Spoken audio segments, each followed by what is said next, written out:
തിയേറ്ററുകളിൽ നിറഞ്ഞോടുന്ന തുടരും സിനിമയുടെ വ്യാജ പതിപ്പ് പ്രചരിക്കുകയാണ്. കോയമ്പത്തൂരിലേക്കുള്ള ടൂറിസ്റ്റ് ബസ്സിൽ സിനിമ പ്രദർശിപ്പിക്കുന്ന ദൃശ്യങ്ങൾ പുറത്തുവന്നു. ചിത്രത്തിന്റെ നിർമ്മാതാവ് എം രഞ്ജിത്ത് പോലീസിൽ പരാതി നൽകി. ഇത്തരം പ്രവണത വച്ചു പൊറുപ്പിക്കാൻ കഴിയില്ലെന്നും രഞ്ജിത്ത് ന്യൂസ് മലയാളത്തിനോട് പ്രതികരിച്ചു.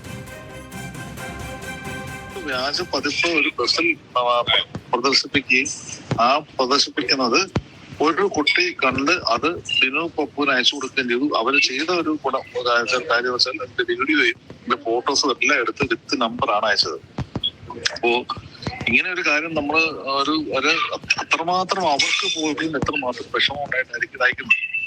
അപ്പൊ ഇവിടെ കേരളത്തിൽ ഇങ്ങനെ ഒരു പ്രവണത ഇല്ലാതിരുന്ന സമയമാണ് കൂടുതലും ഇങ്ങനെ പരസ്യമായി പ്രദർശിപ്പിക്കുന്നതൊന്നും ഞാൻ അടുത്ത കാലത്ത് കണ്ടിട്ടില്ല.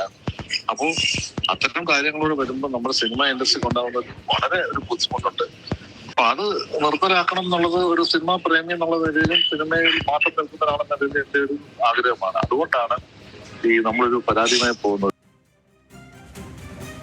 സഹിൻ ആന്റണി ചേരുന്നു വിവരങ്ങളുമായി. സഹിൻ, പരസ്യമായ നിയമലംഘനം അതാണ് നടന്നിരിക്കുന്നത്. ഒരു ബസ്സിനകത്ത് പ്രദർശനത്തിന് തന്നെ വെച്ചിരിക്കുകയാണ് ഇങ്ങനെ വ്യാജ കോപ്പി.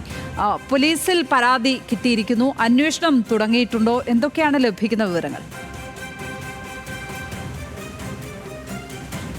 ലക്ഷ്മി, ഇന്ന് രാവിലെയാണ് ഇത് സംബന്ധിച്ചുള്ള പരാതി എറണാകുളം സൈബർ പോലീസിലേക്ക് നൽകിയിരിക്കുന്നത്. എന്തായാലും ഇതിൻ്റെ നിർമ്മാതാവ് സൂചിപ്പിച്ചതുപോലെ തന്നെ കോയമ്പത്തൂരിലേക്ക് പോകുന്ന ഒരു ടൂറിസ്റ്റ് ബസ്സിൽ ഈ ചിത്രം പ്രദർശിപ്പിക്കുകയായിരുന്നു. അതിൻ്റെ വ്യാജ പതിപ്പ് ഇടുകയായിരുന്നു. ഇത് തൊട്ടടുത്ത വാഹനത്തിലെ മറ്റൊരു കുട്ടി കാണുകയും അവർ നടനായിട്ടുള്ള ബിനു പപ്പുവിന് ഇത് അയച്ചു നൽകുകയും ചെയ്തു. ബിനു പപ്പു പിന്നീട് നിർമ്മാതാവിനെ ഇക്കാര്യം അറിയിക്കുകയായിരുന്നു. ഇതേ തുടർന്നാണ് നിർമ്മാതാവ് രഞ്ജിത്ത് പരാതിയുമായി പോലീസിനെ സമീപിച്ചത്. നമ്മൾക്കറിയാം, കഴിഞ്ഞ ഏതാനും നാളുകളായി മലയാള ചിത്രത്തിൻ്റെ വ്യാജ പതിപ്പുകൾ ഇറങ്ങുന്നത് പതിവായിരുന്നു.